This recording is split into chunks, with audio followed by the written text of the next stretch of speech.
to say.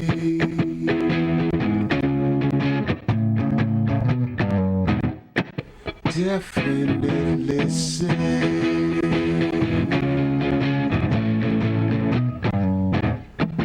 Everybody say.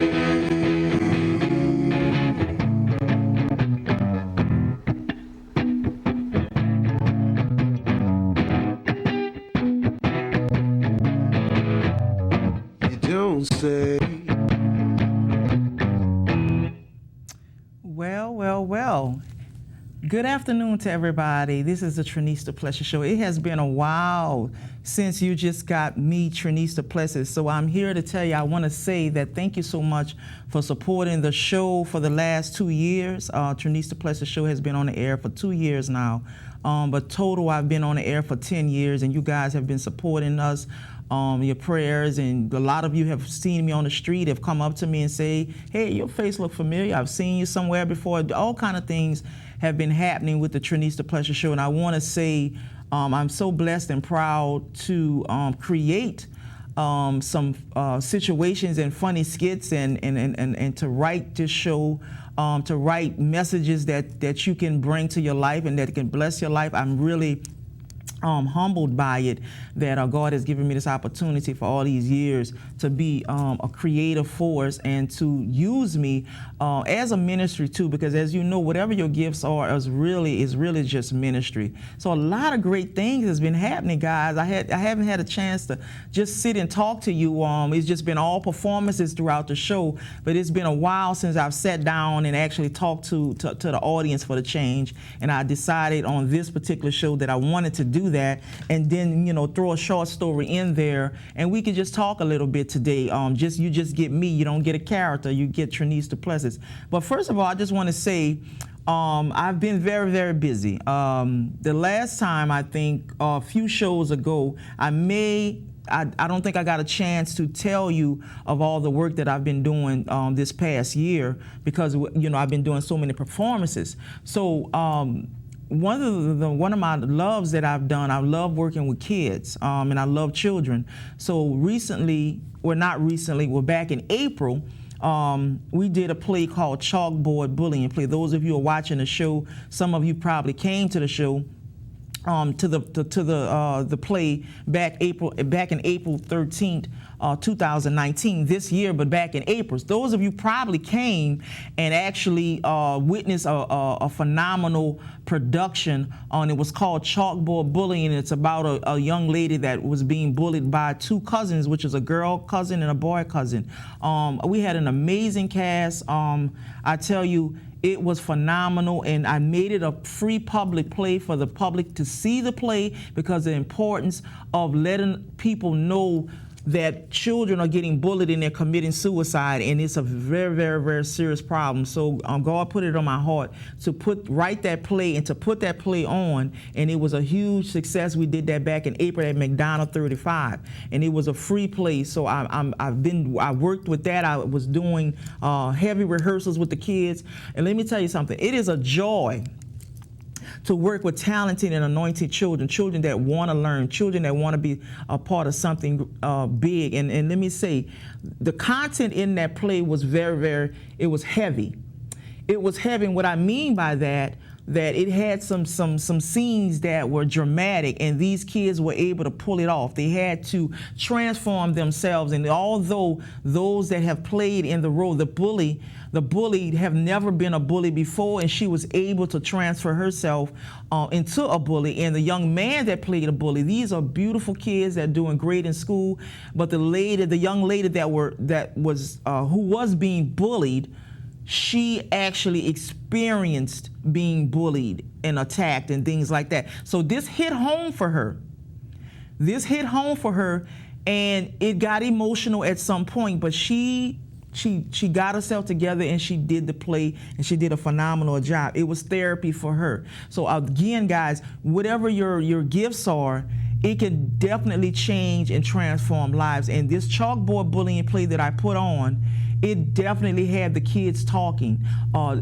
Some of them are still talking about the play, and we're in October, and that was back in April. Some of them are still talking about the play because it evoked emotions. We talked about things. Not only did I display or show you what's happening with the kids, I also went into those households of those children. So we dissected, we pulled apart, we showed you everything, every raw emotions where some parents bully their own children. Some parents bully their children, and we showed that, and that's sometimes what those behaviors come from, when the parents bully the children and they're acting out on others because they don't have any control in their home. So chalkboard bullying, I want you guys to you can go to T. Duplessis Entertainment page on Facebook, and you'll see the flyer there. You'll see some of the pictures there, and also I put a clip on my YouTube page. It's a chalkboard bullying scene that you'll see. Well, if you go to my YouTube page right now and just type in Trinese J. Duplessis, you'll see that chalkboard bullying is the first video. When you get to the video section, and you could play a clip of that, and it's a scene where the counselor is trying to counsel the bully, because the bully, we show that the bully has a vulnerable moment in her life. So the the counselor is counseling her and trying to, so it's very emotional. It's a short clip. I think it may be about a 12-minute clip, a 10-minute clip, and you can watch it and you can get an idea of how powerful this play was. And again, I am working on that play again to put it in the schools. My goal is to put it in the schools and we can get more children involved. So I will be working with children more often, and it's a joy to work with children because they are dedicated and they know how to take direction and they run with it. So that was something I did back in April.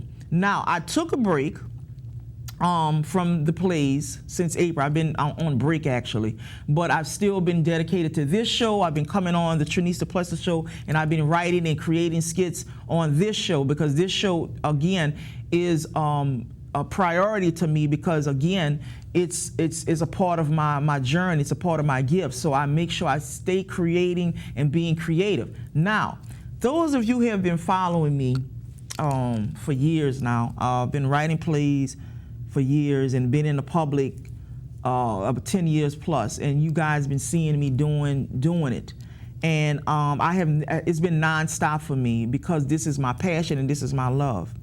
And about 4 years ago, I just wanted to tell you a testimony. About 4 years ago, I went to see a show at the Sanger Theater. Actually, it was Tyler Perry's play. It was Tyler Perry's play. My first time seeing Tyler Perry's play. A lot of you think that I've seen dozens, thousands of Tyler Perry plays, because a lot of you say I'm the female Tyler Perry, whatever you want to call me. I'm honored. Thank you.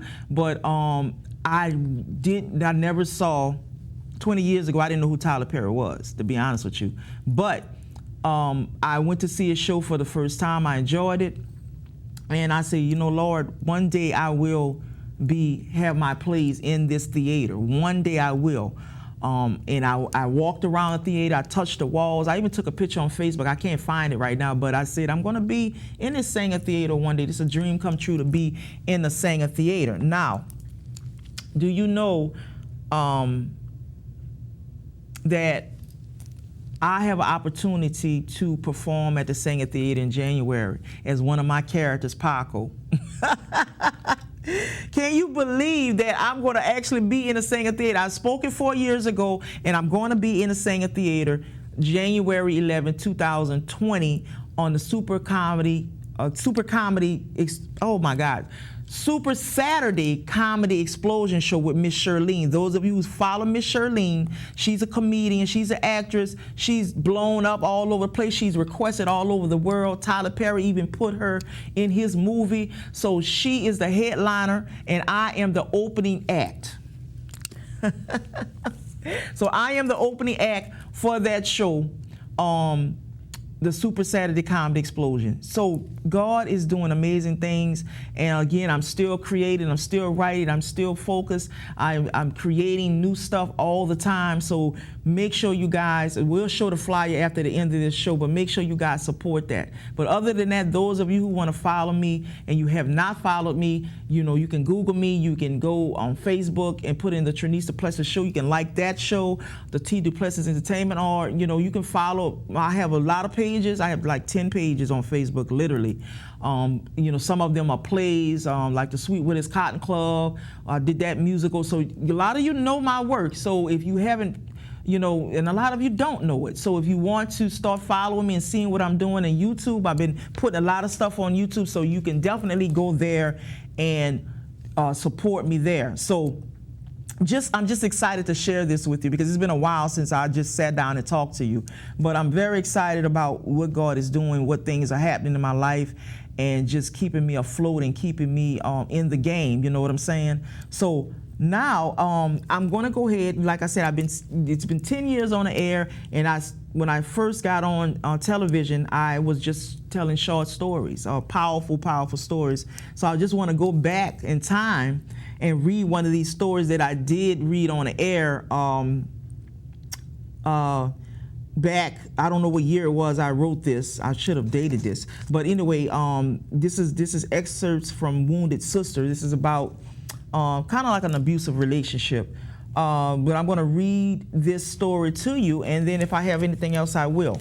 And maybe I'll just talk to you again. But I'm just glad to share with you, as always. So this piece is called Wounded Sister, and it's original story by myself.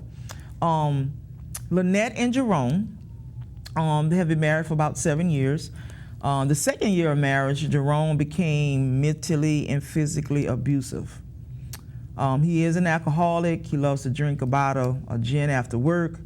His belief is that since he brings home the money, he brings the change, he can do and say whatever he wants. Now, this is a form of bondage for Lynette. Some days he would give her black eyes and say, "There, you won't be able to look at a man with two busted eyes." So she buys the makeup, she covers it up over and over.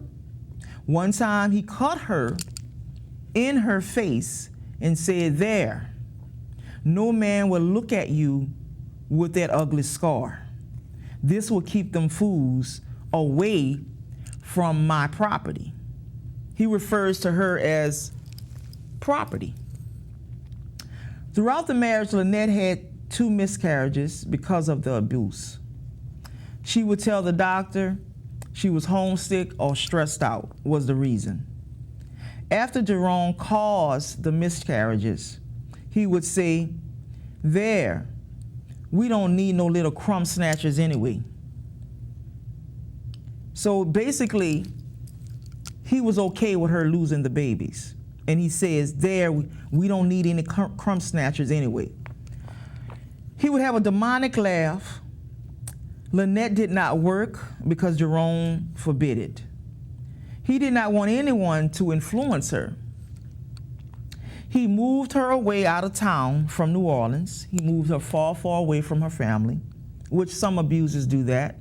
You know, if you're in a abusive relationship, some of you may relate to this story that I'm telling you, but abusers, they will isolate you from your family, okay?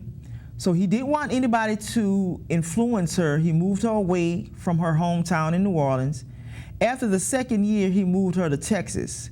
And that's when he started abusing her, when he moved her away from family. So you see the psychological thing there? So he moved her away, and then he started abusing her away from people that she knows. And that's what a lot of abusers do. Both parents were deceased. She didn't have parents, but she did have family. She had no siblings. She had distant aunts, uncles, and cousins. She had people in her family, but she just didn't have immediate family.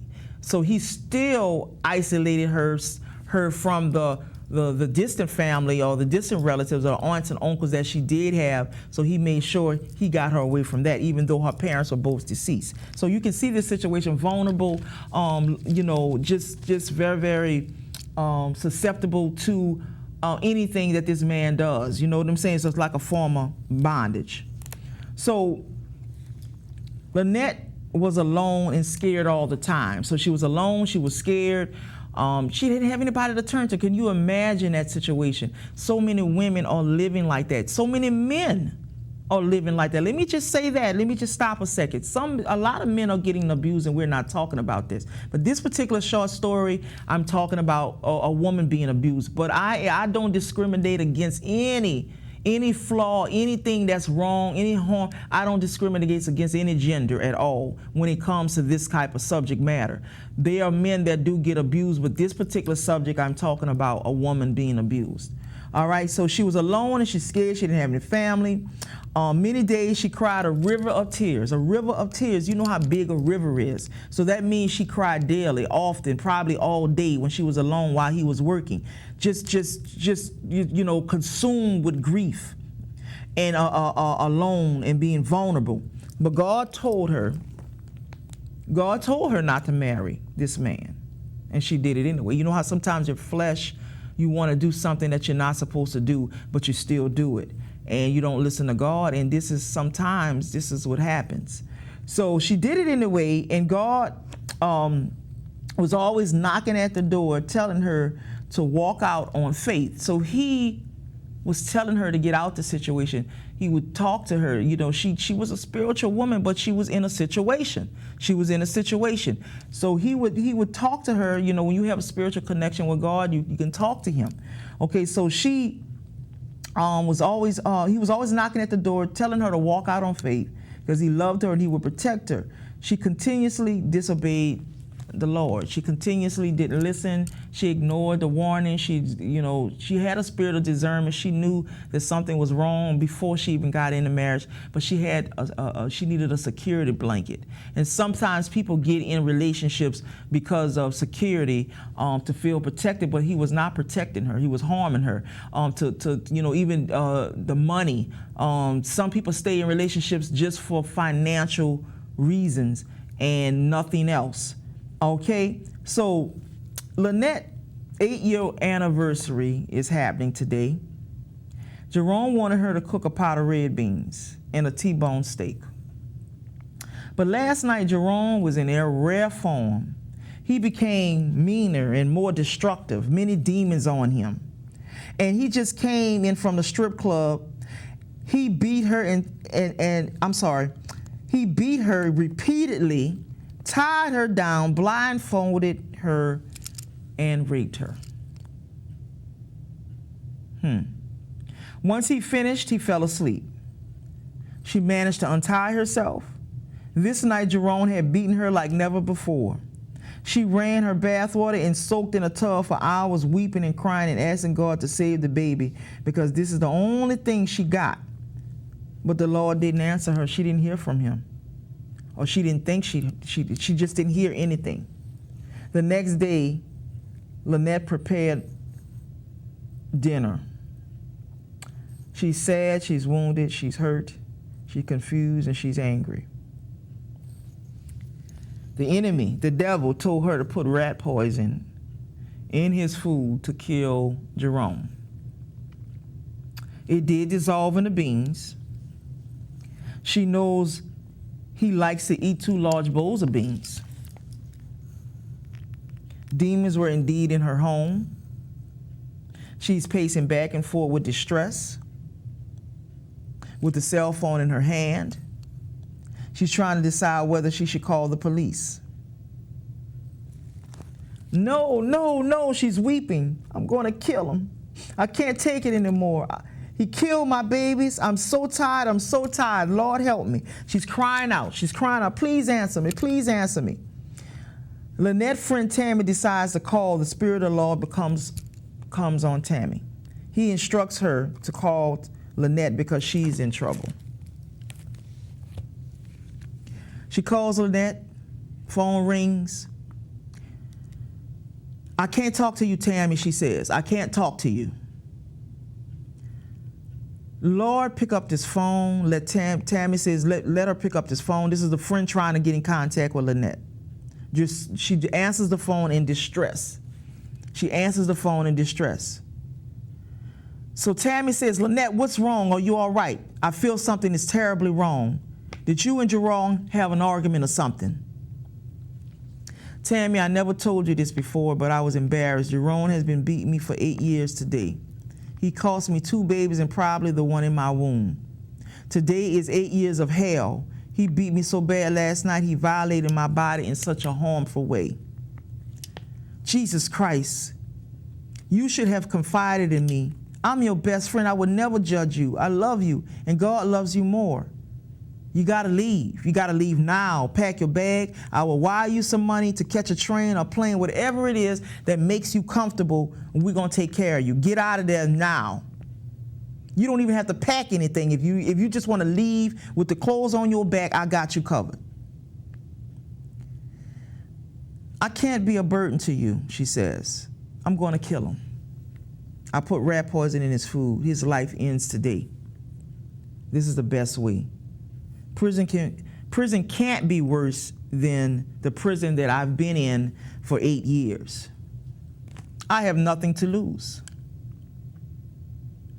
Baby girl, in Exodus 20:13, it states God's commandments, thou shalt not kill. In Isaiah 26:4, trust ye in the Lord forever. The Lord Jehovah is everlasting strength. God got your back. Just have faith and trust in him. Purpose and destiny is waiting for you. Choose life and not death, she tells her. Your unborn child is fine. The Lord is speaking through me right now. He says, leave now. You must obey, Lynette. You must, you must, you must. Lynette's crying, oh God, thank you. I'm sorry for not listening to you. I will leave. Tammy did not know, I did not know you love me so much. So she didn't realize that she had a friend. She never confided in that friend. She never told her anything because I had no one, she says. Guess what? 8 is the number for new beginnings, she tells her. Come home, friend. Come home. I'll see you soon. And make sure you destroy that food and that poison. I love you. So, okay, I love you too. She's crying. Oh, Lord, thank you, thank you. Please help me get through this. Forgive me for my sins. I know vengeance is yours. Lynette left her abusive husband in marriage and divorced Jerome. It was a hard road to recovery. She filed charges against him and won the case. He served a little time in jail. She had a baby boy named Isaiah. She named the baby boy Isaiah, and she remembered the verse her friend quoted to her, Isaiah 26. She became a spokeswoman on domestic violence, and God continued to bless her. Now, that was a short story. That was a pretty, I want to say, story that's familiar. Some people that might be watching the show, this probably is a familiar subject, and but there's a way out. And I want to say this, guys. Excerpts from this short story actually is actually true. Some of it is true, especially about the rat poison and the beans. And my friend gave me permission to write about this story. I won't say her name, but we were childhood friends. And at this point, she, her husband was abusive. She had a lot, some of the stuff is similar to what I put in the story. It's not everything, but the rat poison part is definitely, and of abuse is definitely a true story. I actually remember talking to her all those years ago, and I was that friend. I was that friend to tell her not to put rat poison in her husband's beans.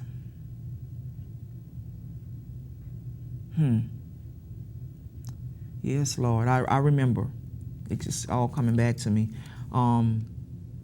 So those of you who are watching right now, you at a point of desperation, you feel emotional. You definitely you feeling lost, and some of you might be at that point of you might want to harm your abusing. And I know this is a sensitive subject matter, but this is the story that God had me to tell, and somebody needs this message. You may feel as though that you want to harm your abuser, but if there's a way out, you should get out. You should get out. And sometimes it's easier said than done.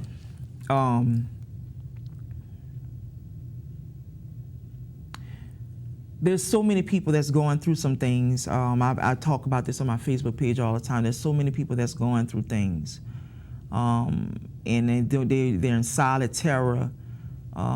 They're in silence about it. They're embarrassed about it. A lot of that is in this story. And domestic violence is really, really serious. It's very, very serious, and a lot of stuff is getting underreported. But I just want to encourage a sister or a brother that's watching this show that God loves you, and there is a way out. You're feeling vulnerable. You're feeling like nobody's there, but God is there. You have to weigh your options, and some of you can walk away, but you're afraid of the unknown. You're afraid of what's out there. You're afraid of the financial part of it, or whatever it is whatever's keeping you there. Some of you have children. You're staying for the kids. It's a lot. And I'm not an expert. Don't get me wrong. I'm not an expert. But I'm just telling you some experiences that I've witnessed. Being my friend, being a friend to her, my childhood friend going through this with her husband, abusive husband, and she wanting to kill him. So, and I've seen other situations. I know other situations. I know a lot of situations, personal situations. But again, there is certain things that you can do. There's shelters, there's domestic violence hotlines, there's all kind of things, all kind of ways. There is help out there. There's help out there, and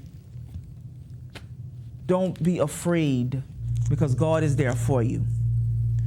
Okay? So anyway, guys, I'm glad I shared that story with you. My time is up. Again, guys, make sure you follow me on Twitter at Lady73. You can follow me on Instagram at TLovelyQueen or Trinese D. I have a couple of, on Sweet Willie's Cotton Club, I have like 3 Instagram pages, I believe. And then, you can follow me on this show, the Trinese Duplessis show, which you can like that page and follow that page. You can follow the T Duplessis, the page, to keep up with all of the productions that I got coming up, and then a Sanger Theater show that's happening in January. I'm very excited about that. Make sure you guys support your local artists, because you don't know where we're going to be next. So I'm very excited about that. So make sure you follow me on YouTube, because this particular show will be aired on YouTube and also on Venable. So follow me on Venable as well. So there's a lot of ways that you can follow my work. You can see my work. I have over 100 videos on YouTube, and I'm constantly adding every day. And I have so much content that you can see. And those of you who can't even sit in the audience, but this is a moment for you to feel connected to me by watching some of my shows. God bless. I'll see you next time. Have a blessed day. Peace.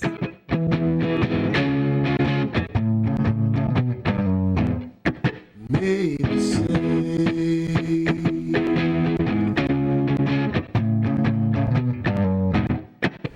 definitely say.